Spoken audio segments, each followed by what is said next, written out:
Are you constantly putting off working out because you don't have time?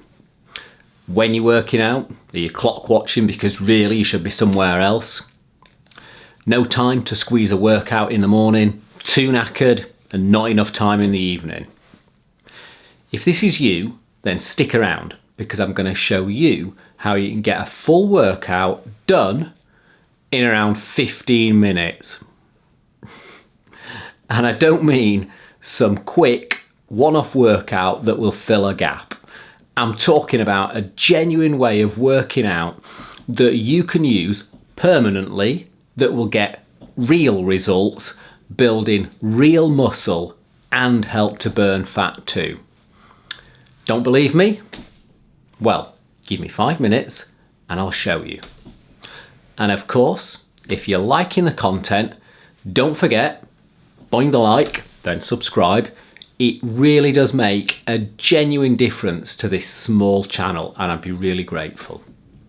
So the main problem with lifting weights is not actually the time spent lifting. It's actually the time spent between exercises when you're resting. If you're taking genuine rest time between sets, the time can really stack up. And if, like me, you're a bit older, I'm 51, so if you're in your 40s and 50s, that rest time between sets it's actually one of the most important parts of your workout. Now, without taking genuine rest, you're risking not allowing your muscles time to recover between sets. And once you're above 40, this is a guaranteed route to long-term injury.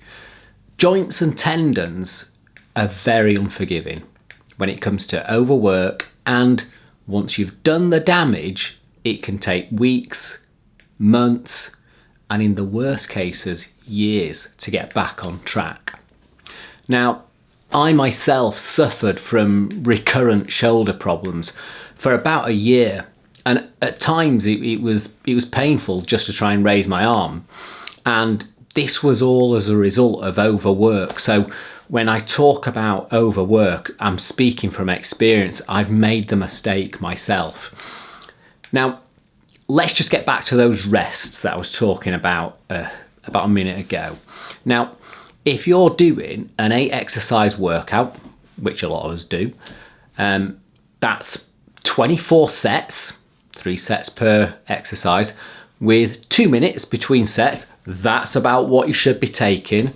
Well, that's already 48 minutes just resting, just sat down, doing nothing. So all said and done, if you're doing an 8 exercise workout, it's going to take you probably over an hour. Ouch. If you haven't got much time, that's a lot of time. So, I get it. An hour for a workout. I'd say that is too long to squeeze in to anybody's routine. It's a lot to do either side of work. And once you throw kids into the mix as well, it can become unworkable. But just like you, I work full time and I've got kids as well. And I have to run around getting things done, trying to squeeze things in here and there. And when I'm taking too long with my workouts, that obviously causes friction. Now, the solution to all this lies in what our bodies, that is, the bodies of over 40s, the solution lies in what our bodies are actually craving as a workout. You see, if you've watched any of my other videos, you'll know I'm forever banging on about reducing overwork. Our joints and tendons just can't take it. So, is there a way of reducing the volume but still getting the same benefit?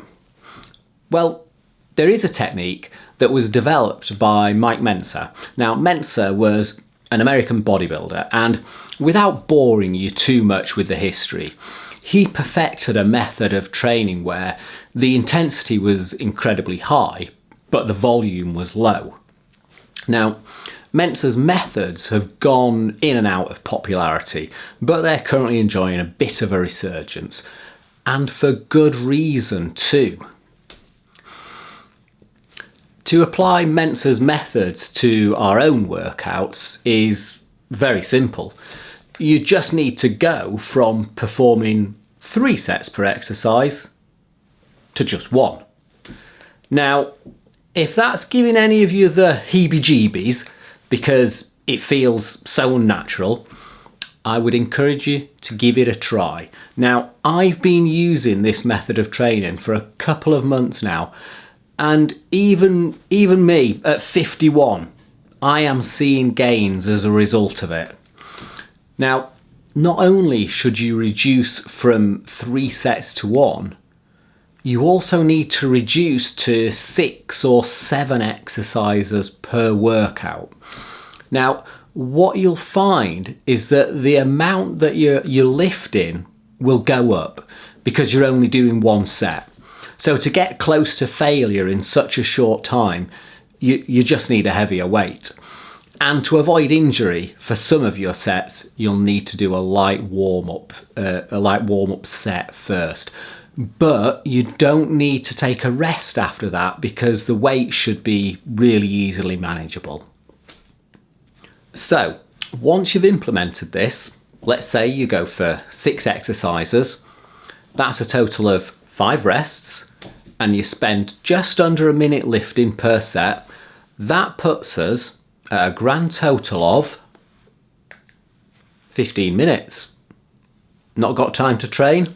I don't think so. Now, all I will say is if you are struggling for time, give this a go. I do it and I can guarantee it works.